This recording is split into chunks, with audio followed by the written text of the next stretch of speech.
Il existe dans l'histoire du cinéma des films que l'on reconnaît à une image, à une réplique ou à une musique. Et puis il y a Star Trek 4, Retour sur Terre, que l'humanité a très vite rebaptisé d'une formule plus efficace, celui avec les baleines. L'expression pourrait sembler réductrice, elle ne l'est pas tout à fait car les baleines ne constituent pas un simple prétexte scénaristique, une coquetterie écologique ou une tentative de rendre la science-fiction plus sympathique aux enfants.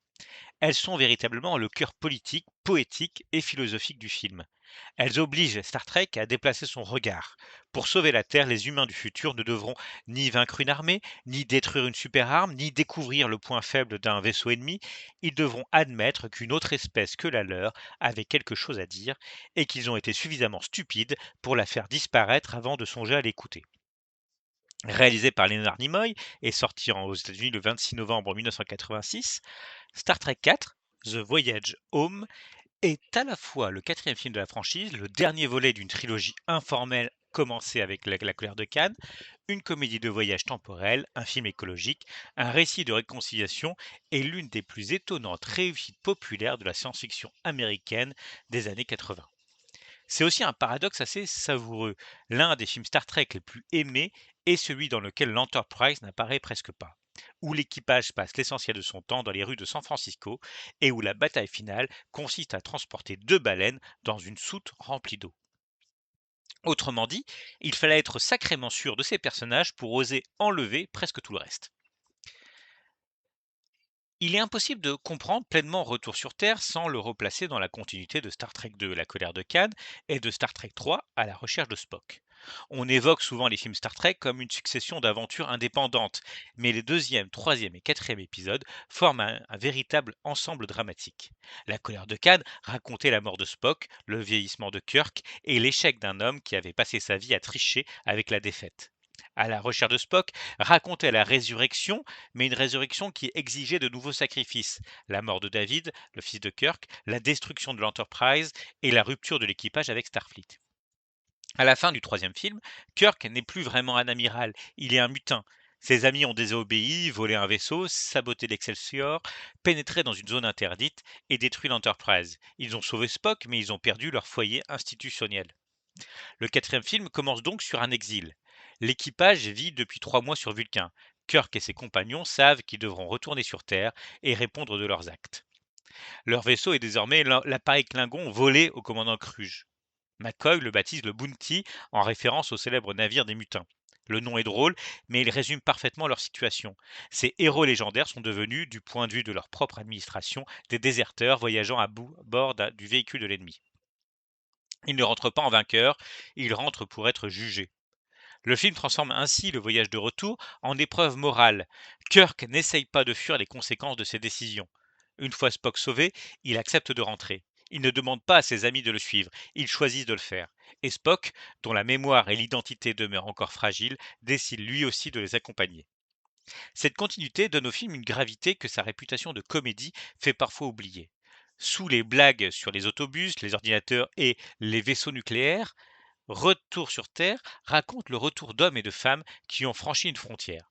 Ils ont choisi leur amitié contre l'institution, ils doivent maintenant découvrir si cette institution est encore capable de les accueillir. Le titre original, The Voyage Home, est d'ailleurs plus riche que les titres français. Retour sur Terre désigne une destination géographique. The Voyage Home évoque un retour au foyer, à l'appartenance, à la communauté. Mais de quel foyer parle-t-on? La Terre, Starfleet, l'Enterprise, l'amitié, Vulcain pour Spock, l'océan pour les baleines? Tout le film repose sur cette pluralité. Après le ton funèbre de La colère de Cannes et les sacrifices de la recherche de Spock, Leonard Nimoy et le producteur Harvey Bennett souhaitent réaliser un film plus lumineux. Le projet commence à se dessiner avant même la sortie du troisième volet. Nimoy veut éviter la répétition. Il ne souhaite ni nouveau Khan, ni bataille spatiale obligatoire, ni tyran galactique chargé de menacer la Fédération. Son programme est presque une déclaration de guerre au blockbuster traditionnel. Pas de mort, pas de combat, pas de fusillade, pas de torbillés à photons, pas de tir de phaser, pas de méchants stéréotypés, pas de l'objectif est de faire passer un bon moment au public tout en glissant quelques idées importantes dans le voyage. Cette volonté d'un film plus léger, sans véritable adversaire humain, est documentée aussi bien par l'American Film Institute que par les archives officielles. Dans l'univers du cinéma commercial des années 80, la démarche est beaucoup plus radicale qu'elle n'en a l'air. Nous sommes à l'époque de Rambo 2, de Top Gun, de Commando, d'Aliens, des corps conquérants et des machines triomphantes. Même la science-fiction familiale passe généralement par une menace clairement identifiable. Léonard Nimoy choisit au contraire une intrigue dans laquelle personne ne cherche délibérément à détruire la Terre. La sonde extraterrestre n'est pas malveillante, elle émet un signal, cherche une réponse et provoque involontairement une catastrophe. Elle n'a aucune conscience apparente des dégâts qu'elle engendre. C'est un objet colossal, opaque, presque kubrickien, mais pas un ennemi. Le film ne se terminera pas par sa destruction, il s'achèvera lorsque la communication sera rétablie. Cette nuance suffit à replacer le film dans la tradition la plus pure de Star Trek. La résolution n'est pas militaire mais linguistique. Le danger vient moins d'une volonté de conquête que d'une impossibilité à se comprendre. À ce titre, Retour sur Terre pourrait être considéré comme un ancêtre lointain de Premier Contact de Denis Villeneuve. Dans les deux films, une présence extraterrestre apparemment menaçante oblige les humains à reconnaître que l'incompréhension peut être plus dangereuse que l'hostilité. Mais là où Villeneuve choisira la mélancolie, la linguistique et les brumes métaphysiques, Nimoy choisit deux baleines, un autobus municipal et Scotty essayant de parler à une souris d'ordinateur. Le fond n'est pourtant pas moins sérieux. Le développement du scénario connaît plusieurs étapes. Au milieu des années 80, Eddie Murphy est l'une des plus grandes vedettes de la Paramount. Il est également amateur de Star Trek. Le studio envisage donc de l'intégrer au quatrième film. Jeffrey Katzenberg présente l'idée à Nimoy et Bennett comme pouvant être la meilleure ou la pire proposition jamais formulée. Une première version du scénario, écrite par Steve Mearson et Peter Creeks, imagine Murphy dans le rôle d'un universitaire persuadé de l'existence des extraterrestres. Une séquence prévoyait même que le vaisseau Klingon se dévoile au-dessus du Super Bowl, le public croyant assister à un effet spécial du spectacle de la mi-temps. Eddie Murphy préfère finalement tourner Golden Child, l'enfant sacré du Tibet. Le personnage initialement envisagé pour lui est abandonné, tandis que plusieurs de ses fonctions narratives se retrouvent redistribuées dans le personnage de Gillian Taylor. Nicolas Meyer est alors appelé à la rescousse. Sa présence est essentielle. Meyer avait écrit et réalisé La colère de Cannes, mais aussi C'était demain, merveilleux film de 79 dans lequel A.G. Wells poursuit Jacques l'Éventreur à travers le San Francisco contemporain. Il connaît donc parfaitement les possibilités comiques et critiques offertes par l'arrivée de personnages dans un autre temps dans cette ville. Harvey Bennett prend en charge les parties futuristes. Meyer développe une grande partie du séjour en 86. Plusieurs auteurs apparaîtront finalement au générique à la suite d'un arbitrage à la Writers Guild. Cette multiplicité ne produit pourtant pas un film éclaté. Au contraire, le scénario possède une structure d'une remarquable clarté. Il trouve très vite son objectif, récupérer des baleines à bosse, puis divise l'équipage en petites unités complémentaires. Kirk et Spock doivent localiser les baleines, Scotty et McCoy doivent concevoir un réservoir capable de les transporter, Uhura et Chekhov doivent récupérer l'énergie nécessaire à la recristallisation des cristaux de dilithium. Sulu doit trouver un moyen de transporter les plaques de plexiglas. Cette division transforme l'aventure en film de casse. Il ne s'agit pas de voler de l'argent, mais de dérober deux mammifères marins au XXe siècle. Chacun possède une compétence précise, chaque mission entraîne ses propres complications, toutes les trajectoires convergent dans le dernier acte. Star Trek devient momentanément un croisement entre la science-fiction, la comédie de meurtre et l'or se barre. Avant que la comédie ne commence, Nimoy prend le temps d'installer une véritable menace cosmique. Une immense sonde cylindrique approche de la Terre. Son signal désactive les vaisseaux, perturbe les systèmes énergétiques et provoque des phénomènes climatiques dévastateurs.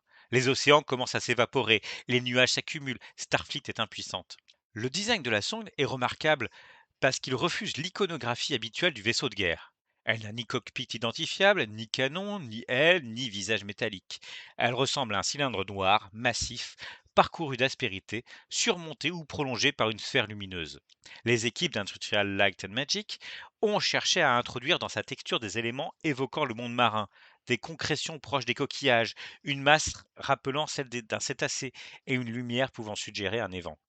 La sonde est indiquée comme mesurant environ 5 max dans le scénario. ILM utilise notamment des modèles d'environ 8 et 20 pieds, combinés à des jeux de perspective et de lumière. Elle appartient à la même famille esthétique que le monolithe de 2001 l'Odyssée de l'espace ou l'astronef de Rendez-vous avec Rama d'Arthur C. Clarke, un objet dont l'opacité technologique traduit l'altérité. Il est impossible de savoir immédiatement qui l'a construit, depuis combien de temps elle voyage, ou pourquoi ses créateurs semblent s'intéresser aux baleines terrestres. Mais contrairement au monolithe de Kubrick, la sonde parle. Elle parle seulement à quelqu'un que les humains ont supprimé. C'est ici que le film formule son idée la plus vertigineuse. Starfleet, organisation qui consacre son existence à la rencontre des formes de vie extraterrestres, découvre qu'une intelligence non humaine vivait depuis toujours dans les océans terrestres. Les hommes n'ont jamais appris à la comprendre. Pire, ils l'ont exterminée. Le signal n'est donc peut-être mystérieux que parce que nous ne sommes pas ses destinataires. La sonde ne vient pas parler aux humains, elle vient demander des nouvelles des baleines. Dans de nombreux films catastrophes, l'humanité est placée au centre du cosmos, même lorsqu'elle est attaquée. Cette attaque confirme son importance. Quelqu'un a parcouru l'univers pour la conquérir. Retour sur Terre inflige à l'humanité une humiliation bien plus féconde. Les extraterrestres ne s'intéressent peut-être pas à nous. Ils connaissaient la Terre pour une autre espèce. Nous ne sommes pas l'interlocuteur, nous sommes les responsables de son silence. Pour retrouver des baleines à bosse, l'équipage doit retourner à l'époque où l'espèce existait encore. Le Bounty effectue une accélération autour du Soleil afin de remonter le temps selon une méthode déjà utilisée dans la série originale, notamment dans Demain sera hier. L'important n'est pas la vraisemblance scientifique du procédé. Le voyage temporel fonctionne ici comme un appareil critique. Il permet de faire du monde contemporain un territoire de science-fiction. C'est l'une des grandes forces du film. Kirk et ses compagnons ne voyagent ni dans la Rome antique, ni au Moyen Âge, ni dans un futur alternatif. Ils arrivent en 1986, c'est-à-dire dans le présent même des premiers spectateurs. Le film n'a pas besoin de reconstituer le passé, il lui suffit de regarder son époque comme si elle était déjà ancienne. Les voitures deviennent bruyantes et dangereuses. L'argent liquide apparaît comme une coutume archaïque. Les autobus exigent de la monnaie exacte. Les ordinateurs semblent incapables de comprendre une phrase prononcée à voix haute. La chirurgie ressemble à de la barbarie. La pollution atmosphérique devient un indice historique. Et les habitants parlent en utilisant des expressions si agressives que Spock en déduit que l'injure constitue probablement une convention linguistique. Le geste approche Retour sur Terre de C'était demain de Nicolas Meyer, mais aussi de Starman de John Carpenter, où un extraterrestre découvre l'Amérique ordinaire, ou de L'homme qui venait d'ailleurs de Nicolas Roeg. La différence ici est que les extraterrestres sont nos propres descendants. Le film transforme ainsi le spectateur en objet ethnographique. Nous rions de Kirk et Spock parce qu'ils ne comprennent pas notre monde. Puis nous comprenons progressivement que c'est notre monde qui est absurde. Retour sur Terre sort un an après Retour vers le futur. Les deux films utilisent la collision des époques pour produire du comique et des paradoxes. Mais Robert Zemeckis reconstruisait 1955 comme un parc mémoriel où Marty McFly découvrait ses parents. Leonard Nimoy ne reconstruit rien. Il expose 1986 au regard du 23e siècle. Le présent devient notre propre musée. Le choix de San Francisco n'est évidemment pas anodin. La ville appartient depuis longtemps à l'imaginaire Star Trek. Starfleet y possède son quartier général et l'académie se situe à proximité. Mais le San Francisco de 1986 possède également une identité cinématographique très forte. C'est la vie de sueur froide, de Bullitt, de l'inspecteur Harry, de conversations secrètes, de l'invasion des profanateurs, de C'était demain et de tant de récits où les rues en pente donnent immédiatement au mouvement une dimension spectaculaire. Chez Hitchcock, San Francisco est un labyrinthe mental. Chez Don Siegel, elle devient le territoire nerveux de la violence urbaine. Chez Philip Kaufman, dans L'invasion des profanateurs, elle dissimule une mutation silencieuse. Chez Nimoy, elle devient une zone de friction temporelle. La ville permet surtout aux costumes futuristes de l'équipage de se fondre presque naturellement dans le paysage. Kirk et ses compagnons ne prennent même pas la peine de se changer. Dans une ville où coexistent touristes, punks, militants, cadres marins et marginaux, leurs vêtements ne paraissent pas beaucoup plus étranges que le reste. C'est une idée de mise en scène autant qu'une économie de scénario. Le monde moderne est devenu suffisamment hétérogène pour absorber les voyageurs temporels. Le film est le premier Star Trek à utiliser aussi largement des décors naturels. Une grande partie des scènes du Cetacean Institute est tournée au Monterey Bay Aquarium. D'autres séquences utilisent des lieux réels à San Francisco, San Diego, Santa Ana, Inglewood ou Vasquez Rocks. La production ne cherche plus à faire croire que des couloirs repeints appartiennent à plusieurs vaisseaux différents. Elle sort enfin au soleil. Ce passage des plateaux aux rues modifie profondément l'énergie des acteurs. L'équipage n'est plus solennellement réparti autour d'une passerelle. Il marche, court, traverse, se perd, prend le bus, cherche de l'argent et se fait klaxonner. La caméra de Leonard Nimoy et du directeur de la photographie Donald Peterman redécouvre les corps. William Shatner surtout bénéficie de cette liberté. Le Kirk des films précédents était un homme accablé par l'âge, la mort et la responsabilité. À San Francisco, il redevient un aventurier, mais un aventurier privé de ses symboles de pouvoir. Il n'a ni uniforme, ni enterprise, ni argent, ni autorité officielle. Il ne lui reste que son intelligence sociale. Heureusement, c'est encore son arme la plus efficace. La grande réussite comique de Star Trek Retour sur Terre tient à un principe essentiel. Le film ne se moque pas de Star Trek. Il ne demande jamais au personnage de devenir soudainement idiot pour provoquer le rire. Kirk, Spock, McCoy, Scotty, Uhura, Sulu et Chekhov restent exactement ceux qu'ils sont. Le comique naît du déplacement de leurs compétences. Scotty est un ingénieur capable de réparer des réacteurs à antimatière, mais il ne sait pas utiliser un ordinateur de 1986. McCoy possède une machine médecine miraculeuse, mais il est horrifié par un hôpital contemporain. Tchekhov sait infiltrer un appareil militaire, mais son accent russe devient particulièrement suspect lorsqu'il demande à des passants américains où se trouvent les vaisseaux nucléaires. Spock maîtrise une logique supérieure, mais comprend assez mal la fonction sociale du mensonge, de l'injure et de l'argent. Kirk sait négocier avec des Klingons, des Romuliens et des intelligences artificielles, mais il se retrouve incapable de payer un dîner. C'est toute la différence entre la parodie et la comédie de caractère. Une parodie aurait détruit les personnages, Nimoy les préserve. Le rire devient même une façon de les aimer davantage. On pourra reprocher cette mécanique de celle des grandes comédies de Howard Hawks dans L'Impossible Monsieur Bébé.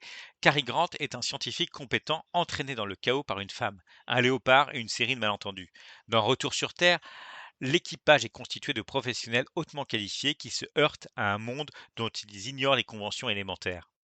Gillian Taylor occupe d'ailleurs par moments la fonction classique de l'héroïne de screwball comédie. Elle parle vite, résiste à Kirk, devine qu'il ment, protège ses baleines et entraîne les personnages dans une dynamique qu'il ne contrôle pas complètement.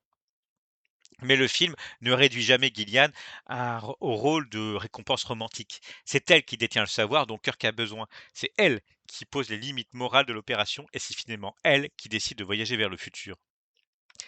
La scène du punk dans l'autobus est probablement la plus célèbre du film. Kirk et Spock sont assis face à un jeune homme coiffé d'une crête qui diffuse à plein volume une chanson agressive sur son radiocassette. Kirk lui demande de baisser le son, le punk répond par un geste obscène. Spock applique alors une prise vulcaine, le jeune homme s'effondre sur son appareil et les autres passagers applaudissent. La scène ne dure que quelques instants, mais elle condense plusieurs niveaux de comédie. Elle joue d'abord sur le décalage entre Spock et la violence sonore de la modernité. Le Vulcain est une figure de retenue absolue. Le punk représente au contraire l'expression amplifiée, l'agression vestimentaire et l'occupation de l'espace public. Mais la scène fonctionne également comme fantasme collectif. Tous les passagers sont dérangés, personne n'ose intervenir. Spock accomplit le geste que chacun imaginait. L'applaudissement final n'est pas réaliste, il relève de la libération comique.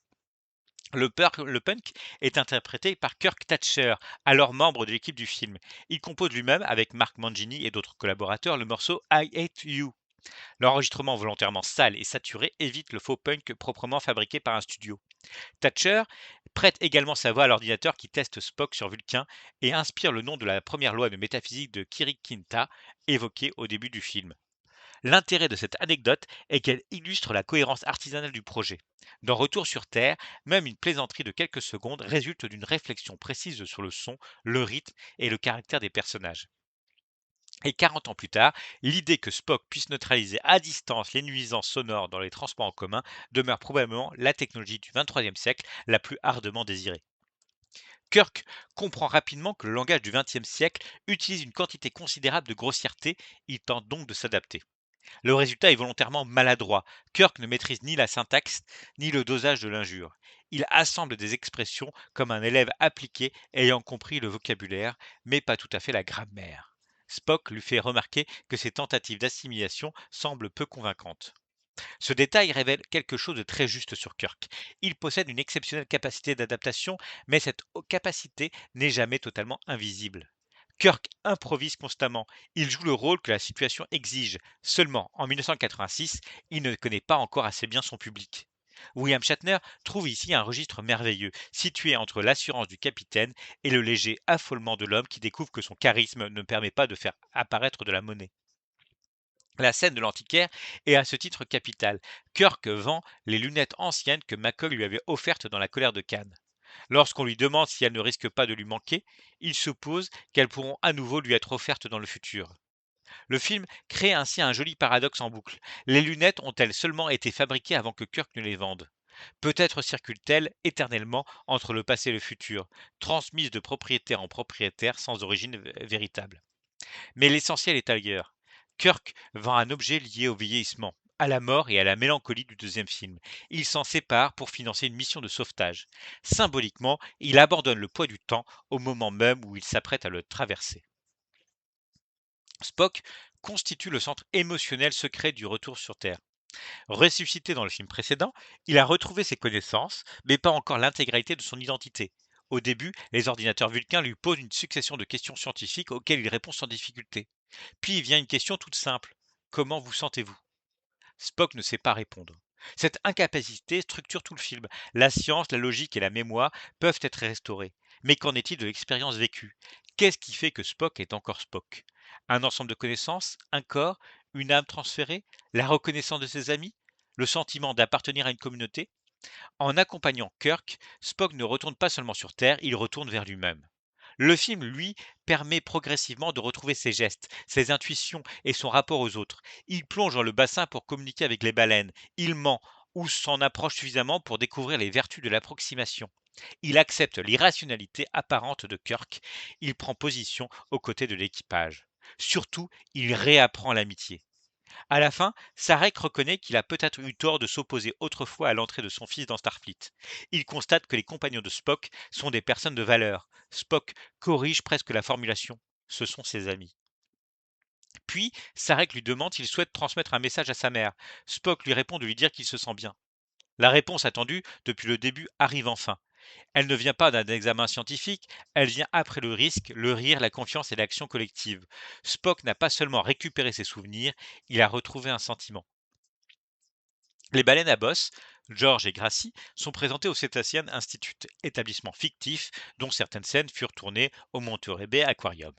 Le film prend le temps d'en faire de véritables présences. Gillian ne parle pas d'elles comme de simples spécimens, elle les connaît, les protège, elle leur attribue une personnalité. Spock, grâce à la fusion mentale, établit un contact direct avec Gracie. Cette scène peut faire sourire. Leonard Nimoy, nageant en tenue vulcaine dans un bassin face à une baleine mécanique, possède une indéniable étrangeté. Mais elle accomplit un geste essentiel. Elle accorde au cétacé une intériorité. Gracie sait qu'elle est enceinte. Elle perçoit Spock, elle lui répond. La baleine n'est pas un objet que l'équipage doit transporter, elle devient une partenaire de l'opération. À travers elle, Star Trek élargit sa propre définition de l'intelligence. Depuis la série originale, la franchise multiplie les rencontres avec des formes de vie surprenantes. Nuages énergétiques, cristaux, machines conscientes, organismes collectifs, mais le quatrième film retourne cette curiosité vers la Terre elle-même. Il n'était pas nécessaire d'aller aux confins de la galaxie pour découvrir une intelligence étrangère. Il suffisait d'écouter l'océan. Le choix des baleines est cinématographiquement brillant. Harvey Bennett avait un temps évoqué le snail darter, un minuscule poisson devenu célèbre dans les débats écologiques américains. L'idée aurait été intellectuellement amusante, le destin de la planète dépendant d'une des créatures insignifiantes aux yeux des hommes. Mais la baleine offre une puissance visuelle et mythologique incomparable. Elle convoque Moby Dick, bien sûr, mais en renverse la logique. Chez Melville et dans les adaptations de John Huston, l'homme poursuit la baleine jusqu'à la destruction. Chez Nimoy, l'homme doit sauver la baleine pour échapper à sa propre destruction. Elle inverse également les dents de la mer. Chez Spielberg, l'animal marin est transformé en menace mythique et la communauté humaine doit la tuer. Dans Retour sur Terre, les prédateurs sont les hommes. L'apparition du baleinier dans le dernier acte transforme le navire de chasse en équivalent du monstre. George et Gracie deviennent alors les héros qu'il faut arracher au récit de leur extinction. Le contexte de sortie du film donne à son discours écologique une résonance particulière. En 1982, la Commission baleinière internationale adopte un moratoire sur la chasse commerciale, destiné à prendre pleinement effet à partir de la saison 85-86. Retour sur Terre sort donc précisément au moment où cette décision devient une réalité internationale. Le film ne surfe pas simplement sur une mode environnementale, Leonard Nimoy s'intéresse aux travaux d'Edward E. Wilson et notamment au concept de biophilie, cette tendance humaine à rechercher le contact avec le vivant. Il consulte également plusieurs universitaires au sujet de l'avenir écologique de la planète. Le scénario transforme le slogan Save the Whales en enjeu cosmique. Il ne dit plus seulement qu'il faut sauver les baleines parce qu'elles sont belles, majestueuses ou sensibles, il affirme que la disparition d'une espèce peut rompre un réseau de relations dont nous ignorons l'étendue. Dans la réalité biologique, l'extinction détruit des équilibres bioécologiques. Dans le film, elle détruit également une relation interstellaire. La métaphore est simple, mais extrêmement efficace. On ne sait jamais quelles conséquences naîtront d'un silence que nous avons nous-mêmes provoqué. Le film évite toutefois le désespoir de Soleil Vert ou du Silent Running. Dans Silent Running, les dernières forêts terrestres survivent sous des dômes flottant dans l'espace, et l'écologie prend la forme d'une élégie funèbre. Retour sur Terre demeure profondément Roddenberrien. L'avenir peut encore être réparé à condition que le présent accepte d'écouter. Ce n'est pas un film sur l'inéluctabilité de la catastrophe, c'est un film sur la possibilité du rattrapage. Mais le rattrapage exige tout de même un voyage dans le temps, ce qui laisse entendre que nous aurions intérêt à agir avant que cette technologie soit nécessaire. Gillian Taylor est l'un des meilleurs personnages créés pour les films de l'équipage original. Biologiste passionnée, elle sait que George et Gracie doivent être relâchés dans la nature, mais elle redoute qu'ils soient tués par des chasseurs. Elle se trouve donc prise entre la nécessité de respecter leur liberté et la conscience du danger qui les attend. Kirk apparaît d'abord comme un individu étrange, rôdant autour du bassin avec un ami encore plus étrange, vêtu d'un peignoir et d'un bandeau. Gillian ne tombe pas immédiatement sous son charme. Elle l'interroge, le provoque, l'observe. Lorsque Kirk prétend venir de l'Iowa tout en travaillant dans l'espace, la plaisanterie fonctionne parce qu'elle est littéralement vraie. Catherine Hicks apporte au personnage une énergie contemporaine qui empêche l'équipage de dominer entièrement le film. Gillian parle la langue de 1986, connaît la ville, comprend les enjeux de la chasse baleinière et possède l'information décisive. Dans le schéma du voyage temporel, elle n'est pas la naïve découvrant la supériorité du futur. Elle est celle qui oblige le futur à réparer l'une des fautes du passé. Elle devient également le témoin humain qui permet au spectateur d'accepter l'impossible. Au lieu de passer tout le film à nier l'évidence, elle finit par croire Kirk, non parce qu'il produit un dossier administratif complet, mais parce que toutes les autres explications deviennent moins vraisemblables. Son départ vers le 23e siècle est une décision particulièrement audacieuse. Gillian ne constitue pas un simple amour de passage destiné à être abandonné avant le générique. Elle refuse que Kirk décide pour elle. Lorsqu'il vient la chercher, elle s'est déjà placée dans la trajectoire de téléportation. Et une fois dans le futur, elle ne se met pas à la disposition de Kirk. Elle annonce qu'elle doit travailler. Elle possède une espèce à sauver. Le personnage choisit donc sa vocation plutôt qu'une conclusion romantique, conventionnelle. Kirk la perd au moment même où il pourrait commencer à la conquérir. C'est probablement pour cela que leur relation reste aussi charmante. Le film ne la transforme jamais en propriété du héros. La séquence de l'aluminium transparent est l'un des sommets comiques du film. Scotty et McCoy se rendent dans une entreprise afin d'obtenir les matériaux nécessaires à la construction du bassin. Pour convaincre le directeur, Scotty lui révèle la formule de l'aluminium transparent, technologie qui ne devrait apparaître que bien plus tard. Avant cela, il doit utiliser un ordinateur contemporain. Scotty s'adresse naturellement à la machine. Comme elle ne répond pas, on lui tend une souris. Il la prend alors comme un microphone et prononce une salutation solennelle. McCoy lui indique finalement le clavier. Scotty considère l'objet avec une légère condescendance avant de taper à une vitesse prodigieuse. La scène fonctionne parce qu'elle inverse le cliché du primitif face à la technologie. Scotty est infiniment plus compétent que la machine. Ce n'est pas l'ordinateur qui est futuriste, c'est son utilisateur. Le gag possède aujourd'hui une saveur supplémentaire. En 1986, parler à son ordinateur relevait de la pure plaisanterie. Désormais, les assistants vocaux ont transformé le comportement de Scotty en usage quotidien. Le personnage n'était pas incapable de comprendre l'informatique, il était simplement en avance sur l'interface. La scène introduit également un paradoxe temporel. Le directeur de l'usine pourra-t-il devenir l'inventeur de l'aluminium transparent grâce aux informations fournies par Scotty? Et si cette invention est ensuite apprise par Scotty dans le futur qu'il a réellement créé? McCoy pose la question. Scotty répond en substance que l'homme en question était peut-être déjà l'inventeur. Le film ne cherche pas à résoudre le paradoxe, il l'utilise comme une pirouette. Dans Retour vers le futur, Marty McFly inspire involontairement Chuck Berry. Ici, Scotty inspire peut-être l'invention d'un matériau qu'il ne connaît que parce qu'il a déjà été inventé. Le progrès devient une boucle qui se passe très bien d'origine. L'intrigue confie à Ura et Chekhov la mission de récupérer des photons à bord d'un réacteur nucléaire. Le choix de Tchekhov est évidemment comique. En pleine guerre froide, un homme à l'accent russe demande à des passants américains où il peut trouver des bâtiments militaires à propulsion nucléaire. La scène exploite la paranoïa de l'époque, mais sans agressivité. Tchekhov n'est pas un espion soviétique, il appartient à un futur dans lequel les anciennes divisions géopolitiques ont perdu leur importance. Le public de 1986, lui, ne peut pas encore oublier ces divisions, le décalage produit le rire. Il convient également de rappeler que le film sort quelques mois après la catastrophe de Tchernobyl. La présence du nucléaire, du vocabulaire soviétique et de la peur technologique résonne donc dans un contexte particulièrement chargé, même si le scénario n'a évidemment pas été conçu comme une réponse directe à l'accident. Les scènes sont tournées à bord de l'USS Ranger, qui remplace à l'image l'USS Enterprise, alors indisponible. Voir l'équipage de l'Enterprise s'introduire sur un porte-avions appelé Enterprise aurait constitué une mise en abîme parfaite. La réalité militaire en décida autrement. Uhura et Chekhov travaillent en duo, mais le film accorde à Uhura une autonomie technique précieuse. Elle installe l'équipement, repère l'énergie et réalise la téléportation.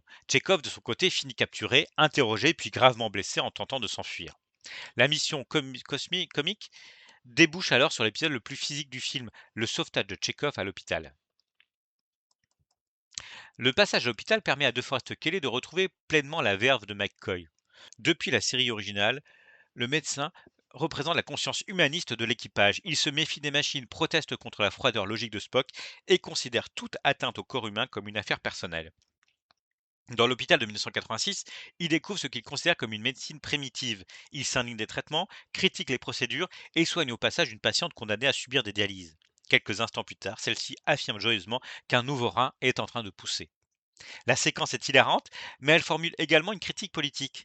La science-fiction ne sert plus à montrer une arme plus puissante ou un vaisseau plus rapide.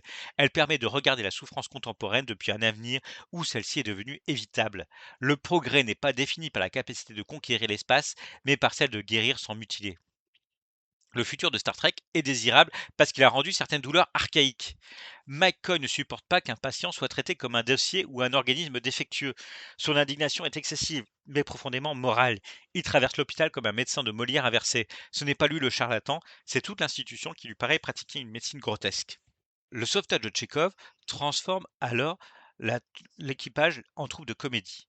Kirk improvise une couverture, Gillian détourne l'attention, Michael contredit les chirurgiens, Spock neutralise les obstacles. La scène possède le rythme d'une opération clandestine et l'énergie d'un vaudeville. Le film prouve une nouvelle fois que ces héros sont plus intéressants lorsqu'ils coopèrent que lorsqu'ils combattent. L'absence de l'Enterprise est aussi fondamentale. Dans le film précédent, le vaisseau représentait à la fois la maison, le corps collectif et l'institution. Sa destruction dans la recherche de Spock avait quelque chose d'un sacrifice humain. Kirk avait préféré perdre son navire plutôt que ses compagnons. Dans Retour sur Terre, l'équipage voyage dans un appareil Klingon inconfortable, sombre et mal adapté. Le Bounty n'offre ni la majesté ni la lisibilité de la passerelle de l'Enterprise. Ces espaces sont métalliques, agressifs, presque organiques. Les personnages semblent installés dans le ventre d'un animal ennemi. Pourtant, ce vaisseau, volé, devient progressivement un foyer. Il abrite les repas, les disputes, les préparatifs et les décisions. Il permet à l'équipage de fonctionner en dehors de Starfleet. Privés de leur uniforme institutionnel, Kirk et ses amis révèlent que leur véritable unité ne dépendait pas de l'Enterprise. L'équipage est l'Enterprise. Cette idée explique pourquoi le film peut se permettre de tenir si longtemps le célèbre vaisseau hors champ. Il vérifie que la franchise survivra sans son icône matérielle.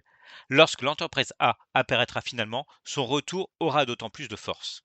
Le nouveau vaisseau ne recrée pas l'unité du groupe, il lui donne seulement une nouvelle enveloppe. Les effets spéciaux, consacrés aux baleines, représentent une prouesse souvent sous-estimée. La majorité des plans ne montrent pas de véritables baleines filmées avec les acteurs. Les équipes utilisent des modèles mécaniques grandeur nature, des miniatures télécommandées, des écrans bleus, des bassins et des images documentaires. Certaines scènes du Cetacean Institute nécessitent l'assemblage de prises tournées dans 4 lieux différents. Le Monterey Bay Aquarium, un environnement conçu par ILM, une piscine d'El Segundo et un décor construit à la Paramount. Le résultat fut suffisamment convaincant pour que la production reçoive des protestations de spectateurs persuadés que l'équipe s'était dangereusement approchée de véritables animaux.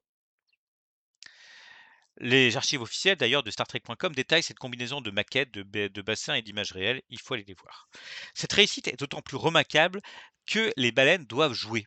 Elles ne peuvent pas se contenter d'apparaître comme des masses biologiques. Le montage doit suggérer qu'elles réagissent, communiquent et prennent des décisions. Lors du contact final avec la sonde, les mouvements, les chants et les plans de coupe donnent à George et Gracie la fonction dramatique habituellement réservée à Kirk. C'est à elle d'agir. Kirk peut seulement les amener sur place et attendre leur réponse. Le héros humain devient ainsi le convoyeur du véritable protagoniste. Dans Retour sur Terre, le son ne accompagne pas simplement l'histoire, il en constitue le sujet. La sonde émet un signal que les humains entendent sans pouvoir le comprendre. Les baleines produisent des chants dont le sens reste inaccessible aux spectateurs.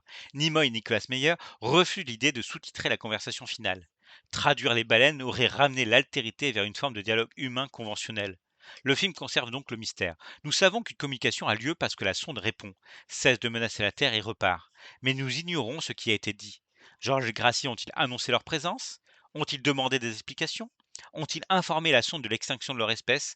Ont-ils simplement chanté? Le refus de traduire est essentiel. Il empêche le film de prétendre que toute forme d'intelligence peut être réduite à notre langage. Cette utilisation du son rapproche le film de rencontres du troisième type. Chez Spielberg, la musique devient une grammaire permettant aux hommes et aux extraterrestres de s'identifier.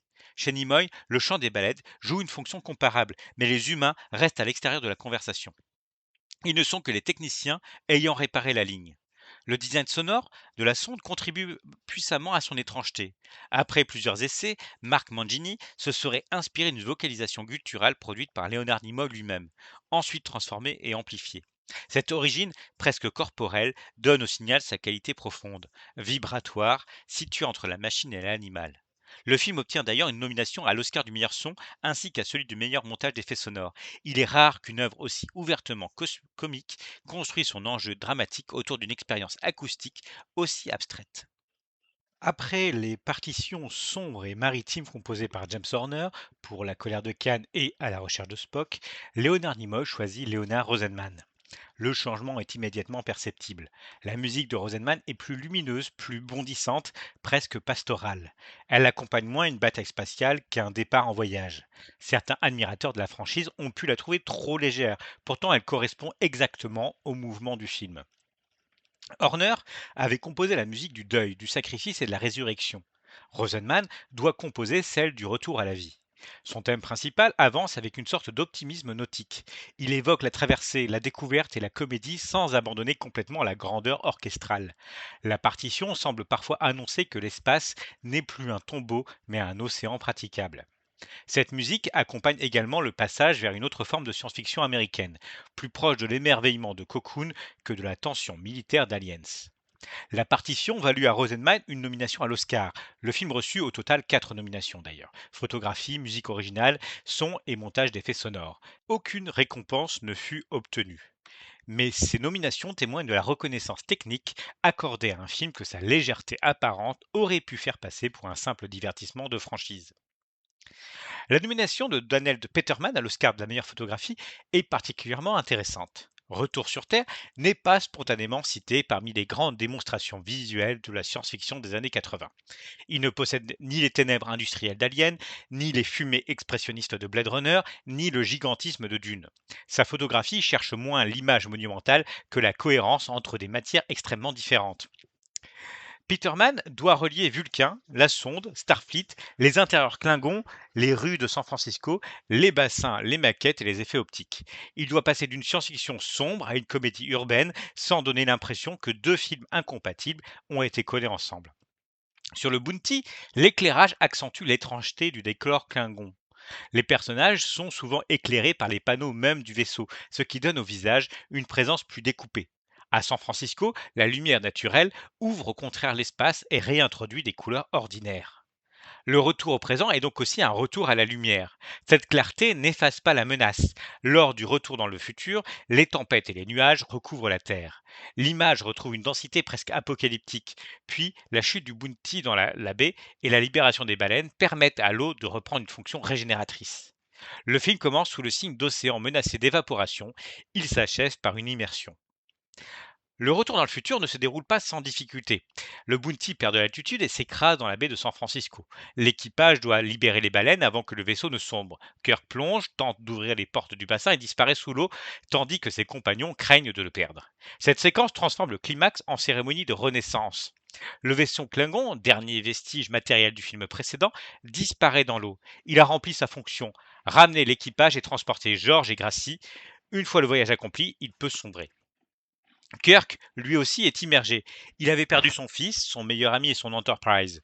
Il ressort de l'eau après avoir libéré une nouvelle vie.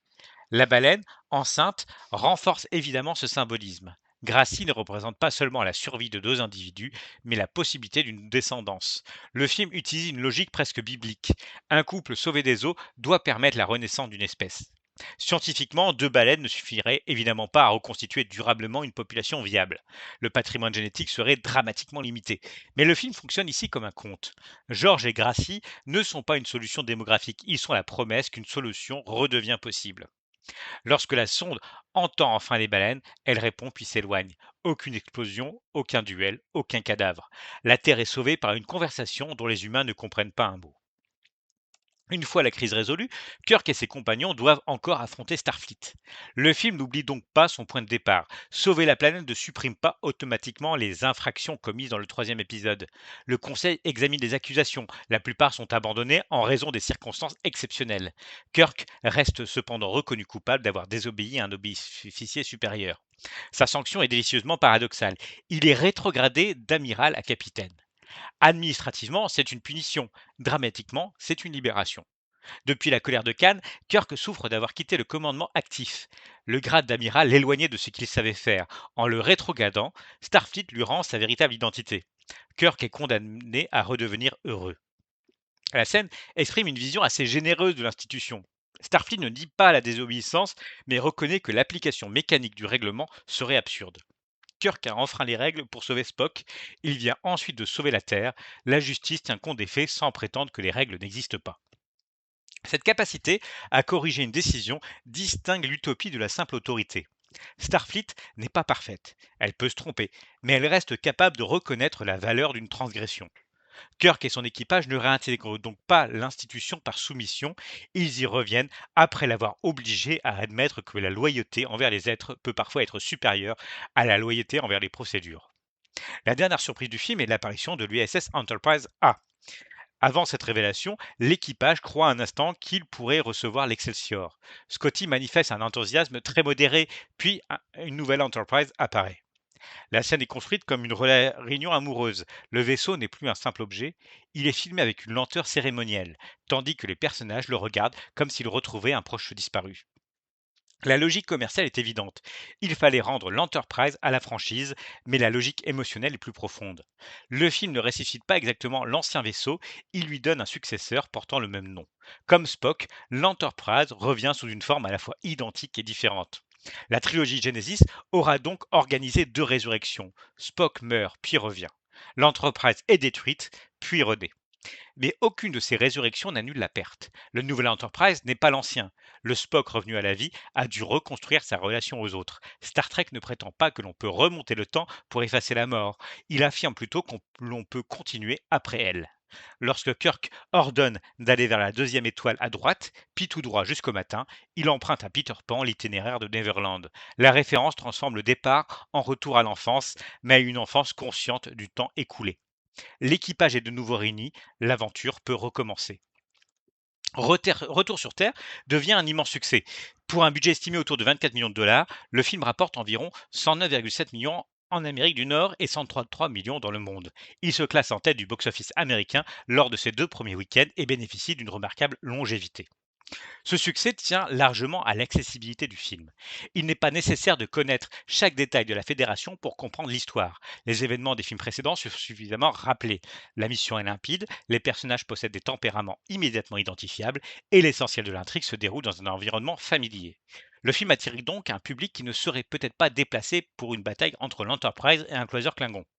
Il devient le Star Trek que l'on peut montrer aux non-initiés. Roger Ebert le décrivit comme le récit le plus absurde de la série, mais aussi comme le meilleur, le plus drôle et le plus humainement réjouissant. La formule saisit parfaitement le paradoxe du film. Son intrigue peut être résumée de manière ridicule, mais son exécution repose sur une compréhension très fine des personnages. Le film sort également pour le 20e anniversaire de la série originale. Quelques mois plus tard, en 87, Star Trek La Nouvelle Génération commence sa diffusion. Sans affirmer que le quatrième film aurait à lui seul provoqué cette renaissance télévisuelle, son succès démontre que l'univers imaginé par Gene Roddenberry peut encore toucher un vaste public. Surtout, il prouve que Star Trek peut changer de ton sans perdre son identité. La question peut sembler provocatrice. Est-ce encore du Star Trek? Il n'y a presque pas d'Enterprise, il n'y a pas de bataille spatiale, le machin n'existe pas. L'essentiel du film se déroule dans le présent. La tonalité est comique. Les effets spéciaux ne constituent pas la principale attraction. Et pourtant, Retour sur Terre est peut-être l'un des films les plus fidèles à l'esprit original de Star Trek. La franchise n'a jamais été fondamentalement définie par les uniformes, les Klingons ou les torbilles à photons. Ces éléments appartiennent à son iconographie, pas nécessairement à sa pensée. Star Trek repose sur quelques convictions. L'intelligence doit l'emporter sur la violence. La curiosité est supérieure à la peur. Le progrès technique n'a de valeur que s'il s'accompagne d'un progrès moral. La différence n'est pas une menace en elle-même et l'avenir reste un projet collectif. Retour sur Terre respecte chacune de ces idées. Le conflit est résolu par l'identification d'une langue. Le voyage temporel produit un regard critique sur la société contemporaine. La médecine du futur sert à guérir. La technologie permet de sauver une espèce. L'équipage gagne parce que ses membres coopèrent. Et la sonde repart parce qu'une communication est redevenue possible. Le film ne quitte donc pas Star Trek. Il en retire momentanément les accessoires pour en révéler le squelette philosophique. L'affection suscitée par Retour sur Terre ne doit pas interdire d'en voir les facilités. Son écologie reste largement sentimentale. Georges et Gracie sont choisis parce que la baleine constitue un animal spectaculaire, photogénique et déjà entouré d'un imaginaire de sagesse. Le film interroge moins volontiers notre responsabilité envers les espèces moins majestueuses, moins intelligentes ou moins facilement transformables en personnages. La reconstruction d'une population à partir d'un couple est biologiquement invraisemblable. Le scénario évite les conséquences sanitaires, écologiques et génétiques du déplacement de deux animaux du XXe au XXIIIe siècle. La sonde demeure volontairement mystérieuse, mais cette absence d'explication peut aussi apparaître comme une facilité. Si elle dispose d'une technologie aussi avancée, pourquoi ne détecte-t-elle pas l'absence des baleines avant de ravager la planète? Pourquoi ne tente-t-elle pas d'autres formes de communication? Le film répondrait probablement que la question importe moins que la parabole. La comédie entraîne également une simplification du monde contemporain. Les humains de 86 sont souvent réduits à des fonctions comiques. Automobilistes agressifs, médecins primitifs, militaires soupçonneux, techniciens dépassés. Gillian constitue la principale exception. Enfin, l'arrivée de Gillian dans le futur soulève des questions que le film évacue avec une certaine désinvolture. Elle abandonne son époque, ses proches et sa vie entière. Son adaptation au XXIIIe siècle aurait pu constituer un film en soi. Mais ses limites appartiennent aussi à la nature du projet. Retour sur Terre n'est ni un traité de biologie de la conservation, ni un essai métaphysique sur le voyage temporel. C'est une fable populaire qui cherche à rendre immédiatement sensible une idée. Détruire une espèce, c'est détruire une voie. Et certaines idées ont besoin d'un peu de simplicité pour voyager loin. Au fond, Star Trek 4 Retour sur Terre raconte moins le sauvetage de deux baleines que l'apprentissage de l'écoute. La sonde cherche quelqu'un qui ne répond plus. Spock ne sait pas encore répondre lorsqu'on lui demande comment il se sent. Gillian essaye de faire entendre le danger qui menace George et Gracie. Kirk apprend à parler la langue approximative du XXe siècle. Scotty découvre un ordinateur qui ne l'écoute pas. Les médecins contemporains n'écoutent plus véritablement leurs patients. Starfleet doit entendre les raisons de la désobéissance de Kirk. Toutes les trajectoires du film sont organisées autour d'une parole qui n'est pas comprise, d'un signal ignoré ou d'une réponse qui tarde à venir. Le salut arrive lorsque ces silences sont enfin rompus.